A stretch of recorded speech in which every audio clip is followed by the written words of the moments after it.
This young couple had everything. Successful careers, money, time to enjoy it, and a home fit for a movie star. Then, everything changed.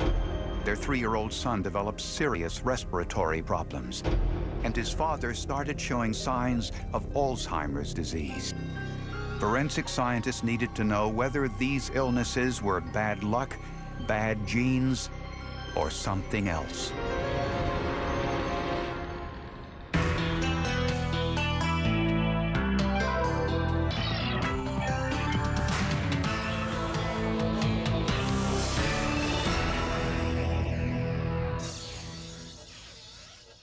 It appeared to Ron's co-workers that the stress associated with his son's illness was starting to get to him. Ron was sitting at his desk, and Ron was looking at his computer screen, which wasn't unusual. But when I walked closer to his desk, I realized that he was staring at a blank screen.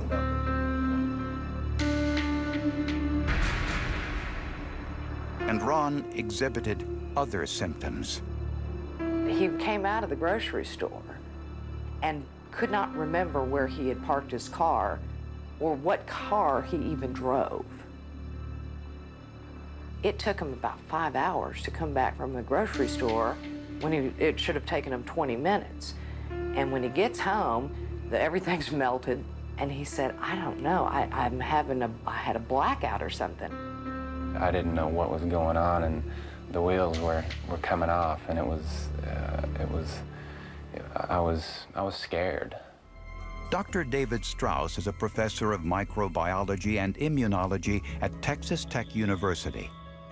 I spent about a half an hour in the house, and I was talking with Bill, Mr. Holder, and I said to him, turned to him, and I said, Bill, I don't feel very good. I said, I got to get out of here, and really just literally walked out the front door and pretty much collapsed. I lost any ability to stand without aid. The samples were processed at Texas Tech Health Sciences Center. Technicians there sterilized the slides, then examined them under a high-powered microscope. The cotton swab samples were transferred to Petri dishes, then put in an incubator for 5 to 7 days. If there were spores present, they would grow mold, which could be examined under the microscope.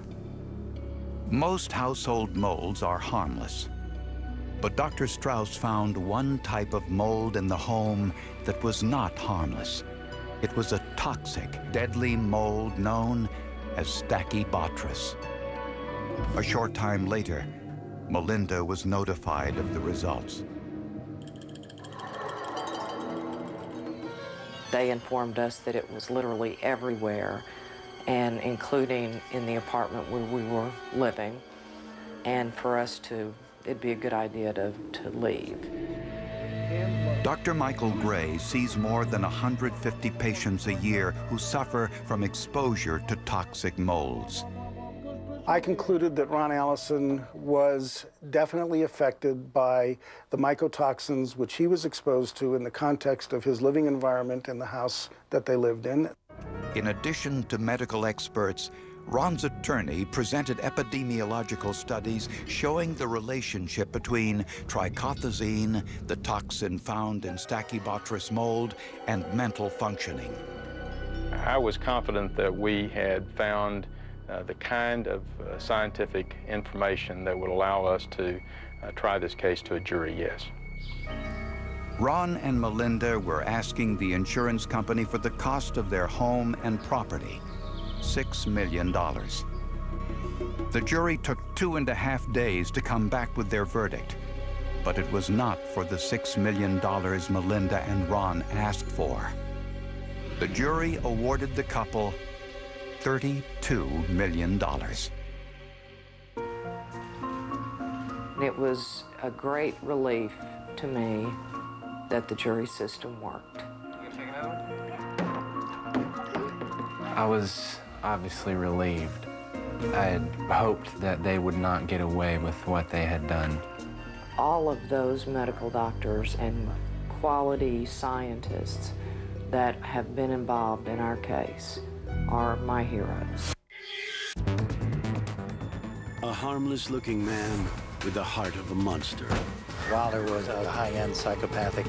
A serial killer with a penchant for beautiful women. It was almost as if this was an insatiable need for him.